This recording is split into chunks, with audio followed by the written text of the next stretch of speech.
কী অবস্থা সবার? রাত ৩টা বাজে এবং আমি একটা লোগো বানাচ্ছি, প্যাড বানাচ্ছি এক কথায়, কোম্পানির যেগুলো প্যাড থাকে। তো আমি টিউটোরিয়াল দেখে দেখে চেষ্টা করতেছি, এখানে টিউটোরিয়াল দেখতেছি, এইখানে এই যে বানাচ্ছি। জানি না কেমন হবে, ফাইনাল আউটপুটটা কেমন আসবে।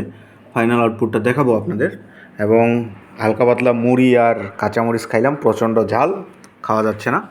তো যাই হোক, আজকে খেলাটাও দেখলাম, ইন্ডিয়া ভার্সেস ইংল্যান্ডের খেলাটা দারুণ রোমাঞ্চকর হয়েছে। 254 রানের টার্গেট দিয়েছিল ইন্ডিয়া এবং ইংল্যান্ড কিন্তু 247 না 48 রান করছে। তো ইংল্যান্ডের যারা মেইন ব্যাটিং তারা কিন্তু খুব ভালো একটা করতে পারেনি, বাটলার সল্ট এরা ভালো করতে পারেনি। তারপরেও কিন্তু ওই যে বেড হেল একাই মানে 105 রান করছে। তো দারুণ একটা খেলা হয়েছে, উপভোগ্য।